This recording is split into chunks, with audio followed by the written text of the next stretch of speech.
E a gente tem falado sobre muitos personagens e as suas características de modo individual para que a gente possa ver, por meio da palavra, se a gente se enquadra em algum deles. Né? Pode ser que em uma mensagem a sua situação não case ou não contraste tanto com aquilo que o texto sagrado, a Bíblia Sagrada, vai elogiar. Talvez não, mas quem sabe futuramente você não esteja precisando dessa palavra. Então, meu conselho é: guarda tudo no seu coração.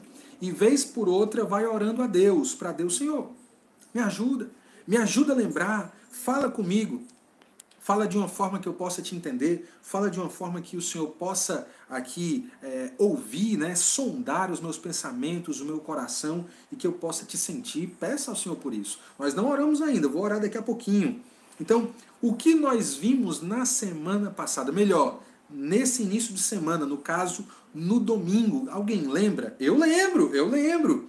Eu falei sobre Tomé, tá bom? Incrédulo demais. Não, pastor, cético demais. Esse foi o texto. Inclusive eu fiz um comentário aqui, tinha uma Daniele L, eu acho que é Daniele, Dani, né? E L ponto, eu não sei se era assim o nome. E eu falei, não tenho a menor ideia de quem seja essa pessoa. Gente, era minha irmã, vocês acreditam? Depois ela mandou uma mensagem no WhatsApp, disse que tinha assistido o culto, né? Pela manhã, e que à noite seria a mesma pregação, e ela estava assistindo. Eu fiquei muito honrado, minha irmã Daniele assistindo aqui essa live, fiquei feliz, né? O meu coração derretido de emoção. Então, quero agradecer a todos os convidados, os amigos que receberam o link, estão nos acompanhando. Deus abençoe vocês, viu? Beijo aqui amoroso e sincero para cada um de vocês. E aos amados irmãos, aqueles que compõem a Igreja Cristã Evangélica de Sobral, saudades desgraçadas de vocês, tá bom, minha gente? Um cheiro grande. Então falamos sobre o ceticismo e hoje, sabe o que é que nós veremos? Hoje nós iremos para Mateus, capítulo de número 27. Atenção, porque o texto hoje vai dar um pulo, né? Eu vou estar indo no texto, vou fazer um pulo e vou continuar. Então, o texto começa com Mateus, capítulo de número 27, versículo de número 62, tá bom? Aí você vai me acompanhando aí quando eu der o pulo, tá bom? Carol, se você puder anotar tudo, eu vou pegar suas anotações e vou colocar lá no grupo da igreja, tá bom? Se você me permitir, obviamente, tá certo? Abriram aí Mateus capítulo 27, a partir do versículo 62, abriu? Não tem Bíblia? Me escuta com atenção, deixa o celular aí, não perturbe e vem me acompanhar nessa reflexão da palavra de Deus. Tá bom? Amém? Feche os olhos, nós não leremos sem antes nós orarmos ao Senhor. Obrigado, Deus, por essa noite. Obrigado por esse tempo que o Senhor está nos dando e nos ajuda a ler a Tua palavra, nos ajude, por favor, a compreender aquilo que o Senhor está mostrando, aquilo que o Senhor está dizendo, para que possamos compreender com a mente e sentir com o nosso coração, para que a nossa vida seja mudada. Dá fé aos que precisam, aumenta a fé daqueles que já creem no Senhor. Que o Senhor toque o nosso coração com uma sensibilidade para com o pecado, para que não sejamos duros para o arrependimento, mas que sejamos humildes, para que sejamos obedientes àquilo que o Senhor já tem nos proposto por meio da Tua palavra. Me usa, Senhor Deus, me ajuda com que eu possa ser uma bênção na vida desses ouvintes e para que tudo aconteça para a Tua glória. Esse é o meu pedido e juntos oramos em nome de Jesus. Amém, amém e amém. Então vamos lá, povo lindo, povo querido, Mateus capítulo de número 26, versículo 62. Olha as seguintes palavras. No dia seguinte, isto é, no sábado, os chefes dos sacerdotes e os fariseus dirigiram-se a Pilatos e disseram: Senhor, lembramos que enquanto ainda estava vivo, aquele impostor disse: depois de 3 dias ressuscitarei. Ordena, pois, que o sepulcro dele seja guardado até o 3º dia, para que não venham seus discípulos e, roubando o corpo, digam ao povo que ele ressuscitou dentre os mortos. Este último engano será pior do que o primeiro. Levem um destacamento, respondeu Pilatos. Podem ir e mantenham o sepulcro em segurança como acharem melhor. Eles foram e armaram um esquema de segurança no sepulcro e, além de deixarem um destacamento montando guarda, lacraram a pedra. Pule para o versículo 11, agora do capítulo 28, Mateus 28, verso 11. Enquanto as mulheres estavam a caminho, alguns dos guardas dirigiram-se à cidade e contaram aos chefes dos sacerdotes tudo o que havia acontecido. Quando os chefes dos sacerdotes se reuniram com os líderes religiosos, elaboraram um plano. Deram aos soldados grande soma de dinheiro, dizendo-lhes: vocês devem declarar o seguinte: os discípulos dele vieram durante a noite e furtaram o corpo enquanto estávamos dormindo. Se isso chegar aos ouvidos do governador, nós lhe daremos explicações e livraremos vocês de qualquer problema. Assim os soldados receberam dinheiro e fizeram como tinham sido instruídos. E esta versão se divulgou entre os judeus até o dia de hoje. Tá ligado aí? Você tá ligado em qual o título desse sermão? O título desse sermão tá aí, né? O nomezinho da live: Vendidos demais. Pois é, minha gente, com um ponto de exclamação aí no finalzinho dessa frase, tá certo? Vendidos demais. Pois é, já tô dando aqui uma luz, né? Daquilo que iremos ver essa noite. Bem, olhamos na verdade, 2 sermões atrás, um sermão intitulado com as seguintes palavras: tarde demais, com um ponto de interrogação no final. Eu estava aqui falando sobre a crucificação e ao lado de Jesus Cristo, 2 ladrões, 2 malfeitores que também estavam padecendo nas suas cruzes, né? Cada um na sua, né? 3 cruzes, Jesus ali no meio. Um encontra graça, encontra salvação, o outro não. O outro continua zombando de Jesus Cristo, o Rei dos Reis, o Senhor dos Senhores, o Filho de Deus. Então, depois desse sermão, eu comecei aqui alguns sermões sobre a ressurreição. E então, no domingo passado, eu falei de um encontro que Jesus teve com os discípulos e depois com os discípulos e Tomé. Vimos aqui sobre a questão do ceticismo e foi um tempo maravilhoso, assim eu creio, tá bom? Hoje eu também quero falar sobre a ressurreição e daqui para frente, até acabarmos essa nossa série de frente com Jesus Cristo, né, que eu espero, ó Deus, ajuda, eu espero que termine exatamente quando a gente for começar já a nos reunir fisicamente, né, pessoalmente, lá no prédio da nossa igreja.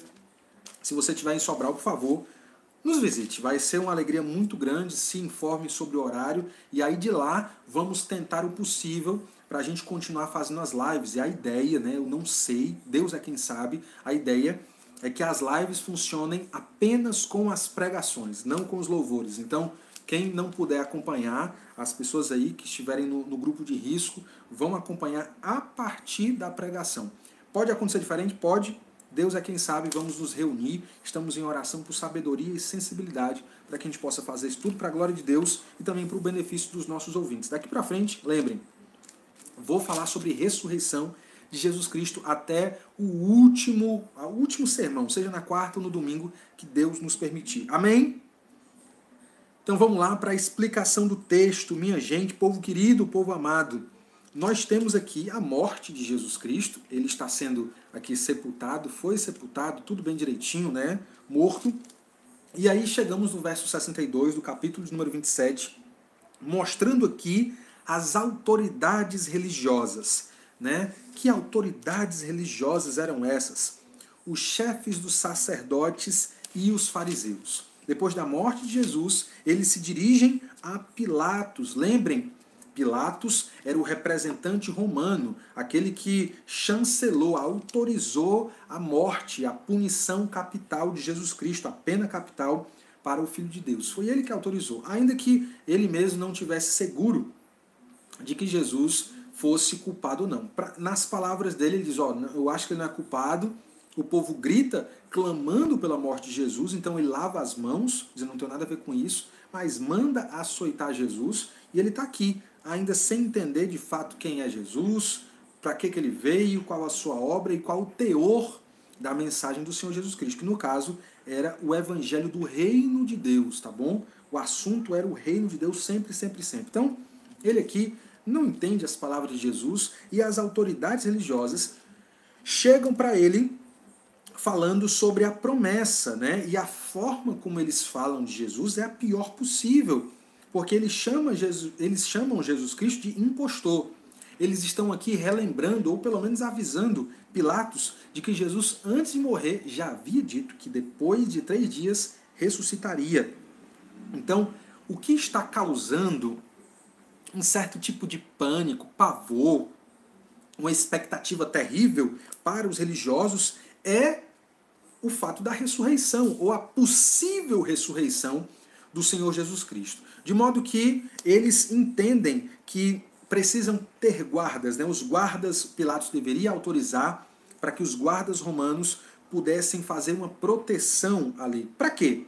Porque caso, olha só, no pensamento deles, caso não haja guarda, é possível que os discípulos cheguem, arrombem o sepulcro, roubem, furtem, subtraiam o corpo de Jesus Cristo, e se isso acontecer, uma lenda seria pregada, né? Um mito seria propagado, e que mito seria esse? De que Jesus Cristo teria ressuscitado.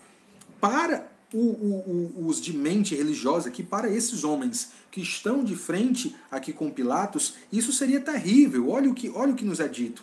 Este último engano será pior do que o primeiro. Ou seja, uma pequena possibilidade de que falas populares, de que conversas populares falassem da ressurreição de Jesus, seria pior do que tudo que Jesus fez em aproximadamente 3 anos. Sejam seus milagres, sejam as suas pregações ao céu aberto, ou as suas pregações nas sinagogas, ou mesmo a sua presença no templo. Tudo isso, se Jesus Cristo tivesse ressuscitado, seria ainda pior do que tudo que ele fizera em aproximadamente 3 anos. 3 anos por aí, tá bom? Então, olha só o que é que nós temos, uma conversa, um pedido, uma solicitação aqui para uma guarda armada. Não é guarda qualquer, guarda armada. E sabe o que acontece? Eles executam a tarefa do jeito que tinham imaginado. Eles fazem ali um esquema bem arrumadinho para que eles possam guardar o túmulo de Jesus Cristo para contra os discípulos, os apóstolos, qualquer um que pudesse furtar. Pedra lacrada, plano executado, e agora nós temos uma pausa. Foi exatamente aqui quando a gente não leu o capítulo 28 do verso 1 até o verso 10 e só retomamos no verso 11. Você sabe o que acontece do verso 1 até o verso 10? O registro da ressurreição do Senhor Jesus Cristo. Lembrem, Jesus morre na sexta, no sábado eles pedem uma escolta armada e agora estamos no domingo, né? Então depois do sábado, logo no domingo, o texto vai falar sobre Maria e também Maria Madalena indo até o sepulcro, né?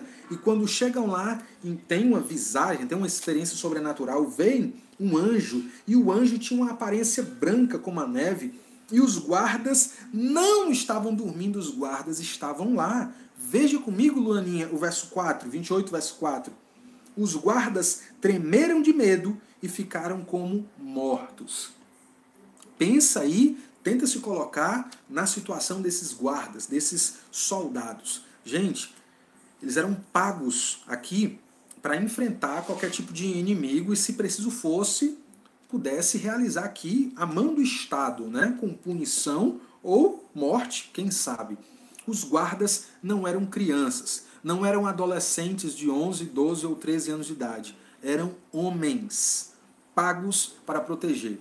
Pagos, inclusive, para sofrer a pior coisa possível se precisasse. Então, eles estão aqui como meninos, melhor, como mortos, como nos é dito aqui a palavra do Senhor. Mortos, completamente sem reação. Não falaram nada, não conseguiram pegar a espada, talvez não tinham nem capacidade para tremer. Não tinham nem capacidade para chorar de medo. Tamanho foi o pavor que eles ficaram travados, congelados. É isso que nos é dito. O anjo fala com as mulheres, diz que Jesus não está mais morto, que ele ressuscitou, né? E que ele manda com que ela reúna os discípulos para que o encontrem lá na Galileia. Então, depois disso, as mulheres saem depressas, cheias de sentimentos aqui, os mais loucos possíveis, e aí elas encontram com o Senhor Jesus Cristo. É linda essa parte, né? E ele disse, salve! Elas se aproximaram dele, abraçaram os pés e o adoraram. Linda essa passagem. Mas nós não estamos falando sobre elas hoje. Estamos falando sobre os soldados. Eles viram, eles foram testemunhas oculares daquilo que o anjo falou, daquilo que da aparência do anjo e da reação daquelas mulheres que ali estavam. E aí, chegamos aqui na outra parte onde nós lemos, os guardas falam, na verdade, eles só falam depois que eles fogem, eles saem da cidade ali e eles encontram o chefe dos sacerdotes. Depois que eles falam tudo para o chefe dos sacerdotes, é de se esperar que os sacerdotes rasgassem as vestes, né? Começassem a chorar, batessem no peito, pedissem perdão ao Senhor, porque eles estariam errados. Mas não. Os guardas falam tudo isso e eles não duvidam dos guardas. Eles não falam, deixa de mentira, um bando de marmanjo desse, inventando umas lorotas dessa pra cima de nós, né? Eles não falaram nada disso. Né? Eles acreditaram no fato que os soldados haviam comentado. Mas e diante desses fatos, como é que os chefes dos sacerdotes se comportaram? Eles não se arrependeram, eles não creram, eles não voltaram atrás. Pelo contrário, eles queriam que os guardas agora começassem a sustentar uma mentira. Isso é terrível. Olha só, os guardas chegam para os chefes e aí os chefes começam a pensar, né, os chefes dos sacerdotes, dos religiosos, começam a pensar num plano. Como é que a gente pode abafar isso? Como é que a gente pode explicar um túmulo vazio? Como é que a gente pode explicar publicamente para as autoridades como é que a pedra do sepulcro havia rolado? Como é que poderia acontecer isso? Né? Então, olha o que a palavra vai nos dizer. A ideia é que o plano era comprar os soldados, comprar a voz, a testemunha, os testemunhos daqueles soldados, para que eles pudessem sustentar uma mentira. Qual é a ideia aqui? Olha só.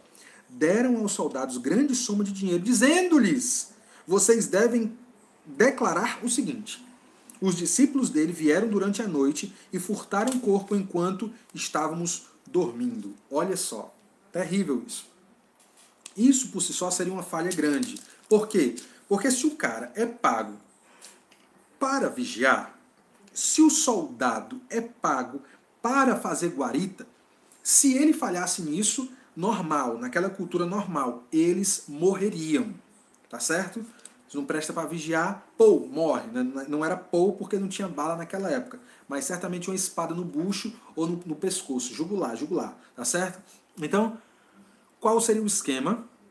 Aqueles homens deviam mentir, dizendo que dormiram no ponto, literalmente dormiram no ponto, e aí os discípulos chegaram e roubaram, tá certo? Porque aí o fracasso seria menor. Ou seja, de qualquer forma, era preferível os fariseus e os chefes dos sacerdotes levantarem uma situação de que os soldados romanos, muito bem treinados, estariam dormindo. Era mais possível isso acontecer do que Jesus Cristo sair do túmulo, vivo, ressurreto. Essa era a ideia. Então, olha só o que acontece. Se essa verdade chegasse às autoridades, e chegariam às autoridades, qual era a pena? Pena capital, eles morreriam também. Só que o verso 14 diz, se isso chegar aos ouvidos do governador, nós lhe daremos explicações e livraremos vocês de qualquer problema. Ou seja, mintam e vocês vão continuar com o emprego, mintam e vocês vão continuar vivos. Então, deram um dinheiro lá para comprar a opinião daqueles homens. O que acontece? A compra é feita, eles falam que o furto aconteceu, a pele deles é livrada e a mentira é espalhada. Né? A mentira de que a versão de um furto para com os discípulos foi espalhada entre os judeus. Essa foi a missão, essa é a nossa história, esse foi o nosso encontro de hoje. Agora, vamos lá. Qual a característica de hoje? Melhor, qual o título do sermão de hoje? Vendidos demais. Minha gente, como então deveríamos ressaltar, ou qual característica deveríamos destacar para a nossa reflexão de hoje? Vendidos, tá claro? O título sempre entrega a nossa reflexão. Vendidos. vendidos. Tá bom. Por que as pessoas vendem, hein? Por que as pessoas vendem coisas, né? Antigamente se trocava, não é isso? A gente chama isso na história de escambo, né? Tá lembrado aí? Eita, sétima série agora, pegando fogo aqui na minha cabeça, né? Escambo. Não havia moeda, então as pessoas trocavam. Uma galinha por não sei quanto de arroz, e assim as coisas aconteciam. Certo? Quando surge a moeda, o que é que acontece? Você tem algum tipo de propriedade, você vende, se você trabalhou naquilo, se você criou, se você fez, então você vende e aquilo agora recebe uma moeda, um valor que você determinou e também que a outra pessoa achou justa, né? Então, aquela regra lá do mercado, né? Demanda e procura. Você não vende pelo tanto que você quer. Vou deixar meu Uno bem direitinho para eu vender, né? Já meu jabá aqui. Eu não posso pedir 50 mil reais pelo Uno. Na verdade, eu até posso, né? Vende-se, né? Uno abençoado do Pastor Miguel, 50 mil reais. Eu posso botar? Posso. Alguém vai comprar? Não. Não. Não. Pastor, vai, meu... Não, não vai. É mentira. Eu mesmo não venderia meu Uno Mille por 50 mil reais, eu não tenho nem cara, né? Como é que eu iria agradecer a Deus? Isso é uma desonestidade terrível. Não. Não. A pessoa podia comprar meu carro. Não, pastor, eu quero comprar seu carro. Quanto é? 14 mil? Pronto, vou comprar o seu carro por 14 mil, viu, pastor? É um no milho, é? 2011, é? É, 2011. Duas portas, é? É, duas portas. Básico, é, mas tem alarme. E é abençoado, né? Carro maravilhoso. Pastor, mas eu tô aqui, ó, com mais 35 mil reais que eu queria dar de presente para o senhor. Aí é outra coisa, né? E mesmo assim, eu ainda iria pensar, né, se eu iria receber ou não, porque vai que esse seu dinheiro seja dinheiro sujo, dinheiro do jogo do bicho, dinheiro de facção criminosa. Eu quero a distância, menino. Eu quero meu dinheiro honesto, aqui, ó. Comer meu pãozinho com requeijão, tá bom? Meu cappuccino maravilhoso, eu sou o rei do cappuccino. Então, há uma demanda e procura. Eu só posso vender o meu Uno caso as pessoas estiverem dispostas a pagar. A venda, então, tem que beneficiar as duas partes. Senão, você ou quebra a cara comprando ou quebra a cara vendendo. Vender não é errado. Por favor, não é errado. Agora, por favor, reflita comigo. O que é que está sendo vendido aqui? Pense. No texto, na história que nós olhamos, o que é que está sendo vendido aqui? O que está sendo vendido é a integridade. O que está sendo vendido aqui é o caráter. O que está sendo vendido aqui é a palavra de homens com barba na cara, homens, pais de família, muitos deles, homens adultos. Olha o que é que está sendo vendido aqui. Caráter, integridade, mentira, verdade, com V minúsculo, mas bem minúsculozinho, estão sendo vendidos aqui. Quem é que está comprando e quem é que está vendendo? Se eu falei no início que a venda, ela beneficia os dois lados, a venda aqui da integridade dos soldados beneficiaria os sacerdotes e os chefes da religião, os líderes religiosos dali. Por quê? Porque não perderiam a sua clientela.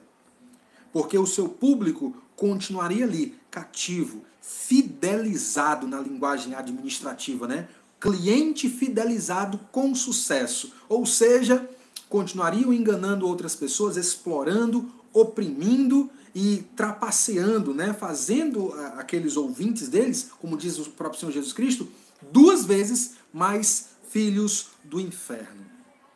Eles queriam. E como então os soldados, né, aqueles homens que estavam fazendo guarda, em que eles seriam beneficiados? Seriam beneficiados com emprego e seriam beneficiados com a própria vida. A vida antes de qualquer lugar, né? Continuariam vivos e continuariam trabalhando, tá bom?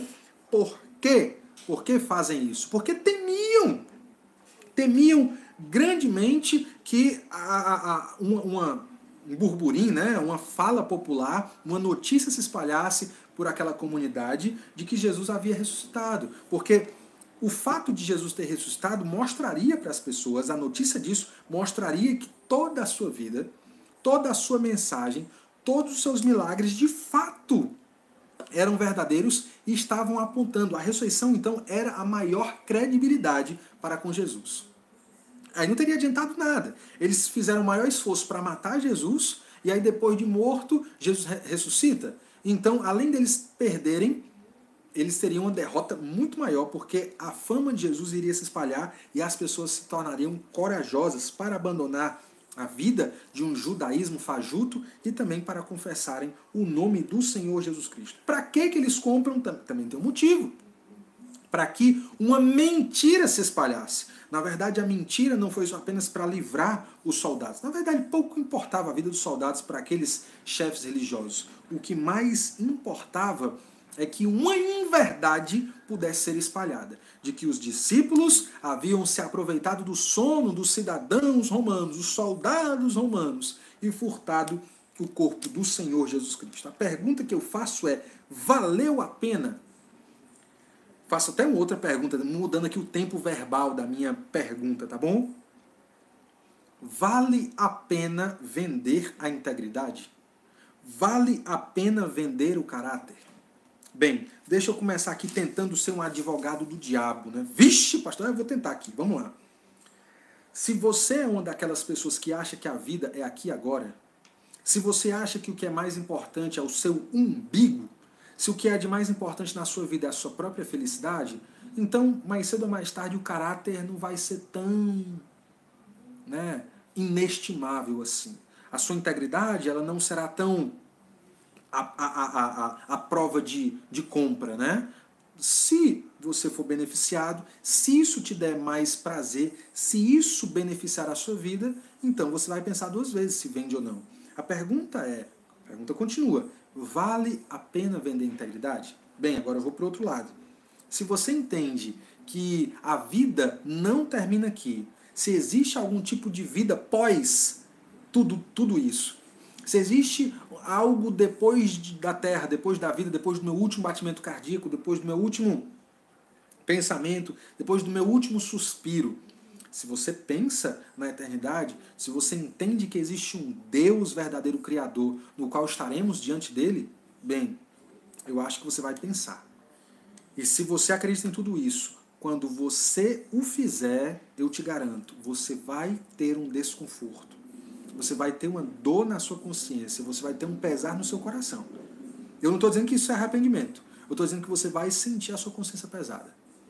É possível, depois, posteriormente, você fragmentar a sua consciência, você nutrir a sua consciência com mais mentiras, e assim você, como é que se chama, qual a palavra que eu poderia utilizar? Cauteriza a sua mente, cauteriza o coração. Olha, gente, ó, deixa eu dar um exemplo aqui bem estrambólico, tá bom? Muitos sabem que eu trabalhei 5 anos com detentos, né? Eu tinha um trabalho de evangelização, de aconselhamento para detentos, ou seja, pessoas que estavam presas. Eu fiz isso por 5 anos. Eu não ia lá para entrevistar ninguém, tá bom? Não ia lá para saber quais eram os crimes, porque eu não fazia parte de um programa policial, eu não era advogado deles, e eu também não teria tempo para ouvir as mentiras, porque eles mentiam, né? Na verdade, o cara tinha roubado uma galinha, e não, eu sou o chefe da facção, tá? Mentira, né? Aliás, nem facção tinha naquela época no estado do Ceará. E aí, eles sempre esticavam os delitos, os artigos criminais, para imporem respeito, né? Para ficarem mais temidos, essa é a verdade. E aí, nós nunca perguntávamos. Mais uma vez eu descobri algumas coisas, né? E triste, né? Eles falam que no primeiro homicídio parece que o mundo vai acabar, mas depois do terceiro você se acostuma. Alguém pode se acostumar em matar pessoas, em tirar vidas. Se é possível alguém se acostumar em tirar vidas, certamente também alguém pode se acostumar com a prostituição do coração, com a prostituição do caráter. Você vende para quem dá mais. Você vende para quem oferece mais. Triste. E aí a pergunta continua. Vale a pena ou não? Bem, minha gente, não vale. Não vale. Talvez o benefício a curto prazo seja, de fato, real. Aparente, apenas aparente, que valeu a pena. Mas não vale. Não vale. Sabe por quê? Porque o custo-benefício da venda do caráter é terrível. Você faz uma vez e para você fazer a segunda vez é muito fácil. E daqui a pouco você é alguém sem opinião. Você é apenas um CPF ambulante. Você é apenas uma carteira de identidade que vem para cá e vem para lá. Você é apenas um celular que se movimenta no Google Maps, em um aplicativo de rota e só. Você perde a alma, você perde a convicção, você se torna alguém sem opinião, alguém incapaz de fazer o bem no mundo, porque na verdade o único bem que você quer promover é o bem do seu próprio bolso, o bem da sua própria vida. Eu lhe digo, sem nenhuma dúvida, o custo-benefício não é satisfatório para você. Quero então engrenar aqui minha quinta marcha e chegar aqui na parte final do meu sermão. Eu quero dar uma palavra aos vendidos. Preste atenção, vendidos que me ouvem, que me acompanham, que estão aqui ligados nessa live. Prestem atenção. A primeira coisa que eu quero dizer a todos vocês é de um fato inquestionável. Jesus Cristo ressuscitou. Esse Jesus Cristo ressuscitou. Ele é a prova, ele está nos dando prova de que tudo que ele falou é verdade, de que de fato ele fez propiciação pelos pecados. Valeu, pastor! O que é propiciação? Ele pagou pelos nossos pecados. E a ressurreição é a prova de que quem crê nele é declarado justo. De quem crê nele, de fato recebe a vida eterna, a reconciliação com Deus, a paz com o Senhor, como ele prometera. Jesus Cristo ressuscitou. A pedra, sim, saiu do túmulo. O anjo, sim, apareceu. Houveram testemunhas. Ele não apareceu apenas uma vez, não foi apenas para um, foram para várias, e em muitos momentos. Em muitos momentos. A consequência da ressurreição de Jesus Cristo, do fato de que Jesus Cristo ressuscitou, são dois, basicamente. Fé, para aqueles que creem, né? Olha só, Maria Madalena viram e creram. Ainda que tivessem ficado com medo, mas creram. Mas outros não. Outros, sabendo do fato da ressurreição, vão ter o coração incrédulo. É por isso que eu tenho falado repetidas vezes, inúmeras vezes, incansáveis vezes. Acreditar que Jesus morreu na cruz, ou simplesmente acreditar que Jesus Cristo é o Filho de Deus, ou que ele ressuscitou, não é suficiente. Essa fé é meramente uma fé científica. Sabe aquelas pessoas, né? Cara, toma esse remédio que esse remédio vai fazer bem pra você. Você acredita, mas não toma. Valeu de quê? A casa tá pegando fogo, eu sei. Saiu? Saiu não. Valeu de quê? Saber. Então, saber das coisas não é suficiente, porque até o diabo sabe. O que importa é que a gente possa crer nisso, de modo que possamos confiar e entregar a nossa vida a esta verdade e assumir quaisquer consequências que possam existir por causa dessas verdades. É esse tipo de fé, é esse tipo de confiança, é esse tipo de entrega, é esse tipo de comprometimento que o Senhor Jesus espera de nós. Nada menos do que isso. Fé cristã não é simplesmente obedecer regras, fé cristã não é simplesmente trocar uma roupa de pagão para uma roupa agora mais, sei lá, de pessoa de respeito, não é simplesmente trocar o decote por uma roupa melhor, não é cortar o cabelo simplesmente, ou esconder uma tatuagem, andar com determinada vestimenta, comprar uma Bíblia desse tamanho, não é. A fé é numa pessoa chamada Jesus Cristo. E eu creio que ele é o Filho de Deus. Eu creio que ele morreu para derramar o seu sangue naquela cruz, para verter todos aqueles que creem nele de todos os seus pecados. Eu creio que Jesus Cristo ressuscitou, eu creio que ele subiu aos céus e que vai voltar, e eu estou preparado para a sua volta. Cada dia eu estou me preparando para a sua volta, porque eu quero encontrá-lo com um sorriso de felicidade, e não com um joelho tremendo, batendo no outro de tremor, de temor, tá bom? Fé ou incredulidade. Pense sobre a consequência, sobre a resposta que damos à ressurreição. O que custa, então, a nossa fé? Meus queridos, a fé em Jesus Cristo, como diz o querido Steven Lawson, nos custará tudo. A fé em Jesus nos custa tudo. E se não estamos dispostos a ir até o fim, somos apenas meninos. Somos apenas aqueles sobrinhos ou netos que entram no carro sem compromisso nenhum, sem saber para onde vai, simplesmente vão passear. Tem muita gente só passeando na igreja. Tem muita gente com cara de crente, mas que não é crente porcaria nenhuma. Já falei e volto a repetir. Tem gente que na verdade está só queimando filme. não ama Jesus, não crê nele e nunca pôs a esperança do seu coração na obra, na pessoa do Senhor Jesus Cristo. A fé que salva, a fé em Jesus nos custa tudo. Foi o próprio Cristo que nos falou que aquele que quiser ser discípulo dele precisaria negar a si mesmo, tomar a própria cruz, isso é ter disposição para morrer por ele e segui-lo. Segui-lo é aprender dele, é por fé obedecê-lo, por gratidão, pôr em prática tudo que ele falou.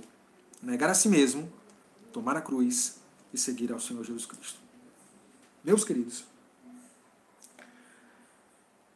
eu fico pensando sobre todas essas questões e de como que Jesus Cristo já havia nos preparado de que o caminho é estreito e de que poucos passariam por ele, de que o caminho e a porta são estreitas. E muitas vezes tem pessoas que simplesmente estão buscando ou estão achando de modo equivocado de que a fé cristã é um caminho largo.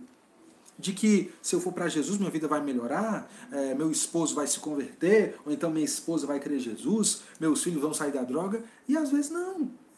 E às vezes acontece o pior. Vixe, pastor, às vezes acontece o pior. Só que a diferença de tudo é que mesmo você perdendo amigos, você perdendo o conceito que você construiu por tanto tempo diante dos seus primos, amigos, amigas, pessoas do trabalho, colegas da faculdade, sabe? O fato de você ter Cristo como seu amigo, o fato de ter Jesus como Salvador, o fato de ter o Filho de Deus como aquele que te reconcilia com o Pai, deveria ser o suficiente para você. Deveria ser o suficiente para você. A fé cristã, não esqueça, lhes custará tudo. Agora deixa eu falar uma coisa. Eu estou falando de custo, eu estou falando de venda, eu estou falando de comprar. Eu quero dizer para vocês que toda a nossa salvação, ela vem de graça, ainda que nos custe tudo. Vixe, pastor, agora que eu não entendi foi mais nada. Tenha calma. O que eu estou querendo dizer é que você não precisa fazer alguma coisa para Deus te aceitar. Se eu for para a igreja durante 20 domingos, se eu der dinheiro para a igreja durante 2 anos, se eu criar meus filhos... Sabe, esse se, na verdade não está na Bíblia. Nós não compramos a nossa salvação. Nós não impressionamos a Deus com as nossas atitudes, com os atos que podemos fazer, coisas que podemos cometer de bom para Deus e para o próximo. Não. O Senhor nos mostra que nós somos salvos de graça. Não nos custa nada. E a forma de nós recebermos esse presente de Deus, que não nos custa nada, é por meio da fé. Agora, não esqueça, se você no meu aniversário me dá um presente, óbvio que eu não vou perguntar, ixi, Monique, quanto foi esse presente aqui que tu me deu? Eita, irmã Joia, essa sandália aqui, quanto foi que custou? Eu não vou fazer isso. Eu vou receber com alegria medonha. Mas eu sei que para você teve um custo. A salvação funciona da mesma forma. Para mim, que a recebo, não me custa nada, eu apenas a recebo por meio da fé. Eu apenas a recebo por meio do arrependimento dos meus pecados. Mas quem é o meu Salvador? Jesus. Então, para ele, custou até a última gota do seu sangue. Deus, então, nos comprou por meio do sangue do seu Filho. Cristo Jesus nos compra para si, com preço de sangue. Para ele custou a sua própria vida. E então, quando nós cremos no Senhor Jesus Cristo, uma transação financeira é realizada. Os meus pecados passam para a conta de Jesus e eu fico sem pecado, né? Olha, puro. Mas as justiças, não é tudo, as justiças de Jesus Cristo caem para minha conta. E é assim que eu me torno um cristão.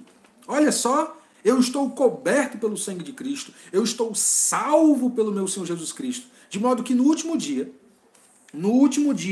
quando eu estiver diante do meu Deus, ele não vai ver mais o Miguel. Ele vai ver os atos, as atitudes, a vida de Cristo em mim. Eu estou debaixo de Cristo. Ele é o meu Salvador. Ele me garantiu. Que lindo! Essa é a transação que o Senhor opera por meio da fé. Os nossos pecados, para a conta de Jesus, ficamos sem pecados, e Jesus pagou por todos esses pecados quando ele foi para aquela cruz. Quando aquela aparente derrota nada mais foi do que uma tremenda de uma vitória. E isso é concretizado, expresso por meio da ressurreição do Senhor Jesus Cristo. Preste bem atenção. Qual a prioridade da sua vida? Se a prioridade da sua vida for o Deus e o seu reino, seu caráter não estará à venda. A sua fé não estará à venda. Mas se você, o seu umbigo, os seus sonhos estiverem no centro da sua vida, você pode fazer qualquer coisa, inclusive prostituir a sua alma, prostituir a sua fé. Tem gente que vive comprando a fé dos outros, mas só existe esse tipo de gente porque tem gente que vende. Eu falo para você que tem vendido a fé até hoje, dá tempo, viu? Dá tempo você voltar atrás. Dá tempo você reconhecer que dinheiro não é tudo na sua vida. Dá tempo. Dá tempo você tirar o Deus do dinheiro desse altar do seu coração. Dá tempo você tirar o conforto do altar do seu coração. Dá tempo você quebrar os ídolos ainda. Dá tempo. Dá tempo você repensar. Dá tempo de voltar atrás. Mas preste atenção. Se você continuar como esse vendido que você tem se tornado, tem sido até hoje, eu quero dizer uma coisa. Um dia você vai estar diante de Deus. E nesse dia você vai ter que prestar contas dos seus atos. E aí não vai dar para enrolar. E aí nesse dia você vai ver, infelizmente, você vai ver que Deus não está à venda. E que as suas opiniões, as suas desculpas esfarrapadas não colarão com Deus. E aí você verá que foi tarde demais, é tarde demais para qualquer tipo de retorno. Ele não te receberá mais. Não tem mais jeito para você se você chegar a esse ponto. Então aproveite. Largue de ser um vendido e entregue toda a sua vida para o Senhor, pois Ele a comprou com o preço de sangue. Amém? Ore comigo, por favor. Senhor Deus Todo-Poderoso, agradeço por essa noite e peço para que o Senhor possa colocar o nosso coração debaixo da obra de Jesus Cristo, teu Filho. Não nos permita vender a nossa fé. Não nos permita vender o nosso caráter. Não nos permita, meu Deus, nos prostituir para a mentira. Ainda que seja por benefício próprio. Ainda que seja pela nossa própria vida. A vida de Jesus ainda é mais importante do que a nossa própria vida.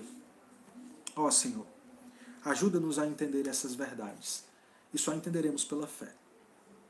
Então, põe essa fé, Senhor Deus, naqueles corações que necessitam. E aumenta a fé daqueles que já possuem. Eu oro humildemente em nome de Jesus.